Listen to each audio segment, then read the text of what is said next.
Isang mapagpalang araw po sa ating lahat. Muli ako si Emmanuel o Alejandre. Ito ang aking daily devotion ngayong January 9. And for today, ating pag-uusapan kung ano nga ba yung consequences of the fall. Now, the fall we're pertaining to is the fall of Adam and Eve na kung saan sila yung unang sumuway sa utos ng ating Panginoon.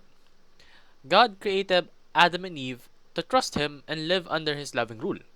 He gave them everything they needed and one clear command, only one, to obey.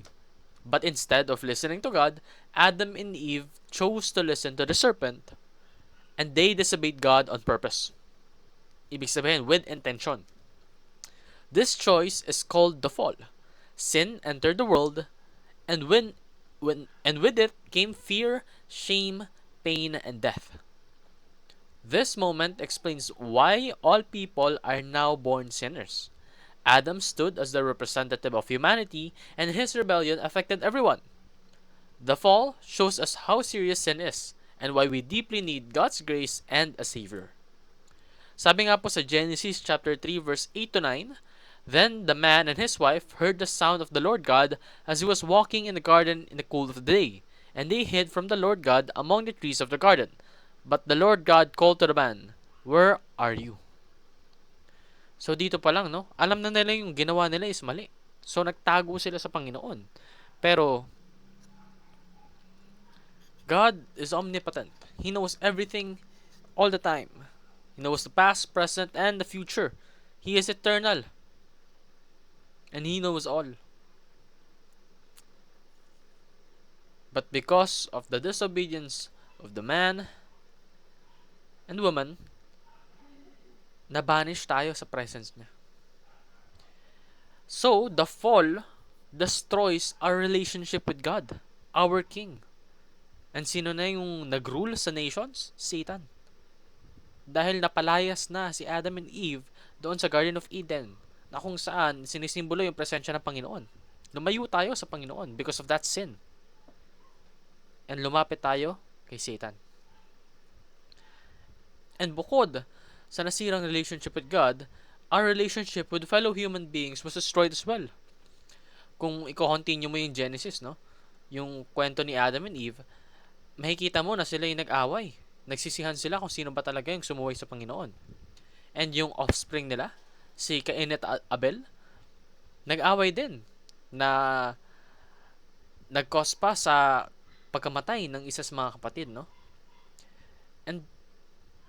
And so on and so forth. Throughout history, napakarami ng conflicts.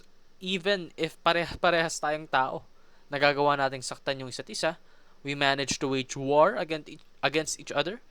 There's so many corruption, so much hatred, suffering, and brokenness in this world. Na kung saan ito lamang ay nagsimula sa isang pagsuway ng tao. And now, relationship with nature and the environment was also destroyed.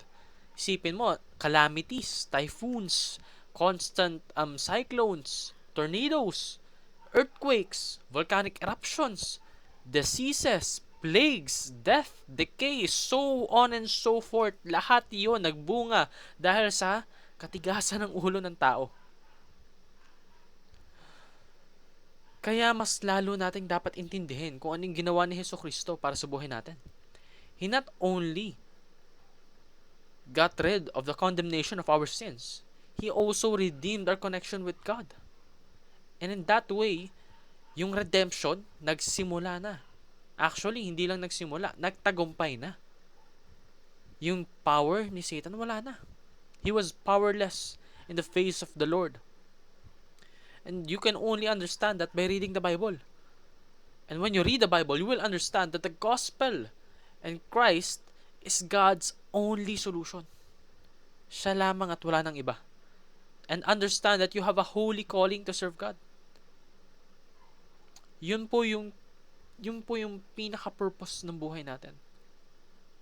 To give glory, honor His name, and become instruments of His will. That is what we must do as those that believe in His name and His power, and understand that the Christ, the Prince of Peace, restores all of our relationships. mapa sa pamilya natin, sa kaibigan natin, sa mga taong hindi natin kilala, relationship natin, sa environment natin, at mas lalong-lalo na yung relationship natin sa ating Panginoon. Lahat ito maayos dahil sa ating Panginoong Hesukristo. So please, huwag mong isipin na yung buhay mo ay para sa'yo lamang. Your life is no longer yours to live. It's for the Lord. It's for Jesus Christ. So with everything that you do, you will, and you must, and you should glorify Him. Yun lamang po ang aking daily devotion. Maraming salamat sa pakikinig. Pagpalain po tayong lahat and hopefully, marami kayong natutunan.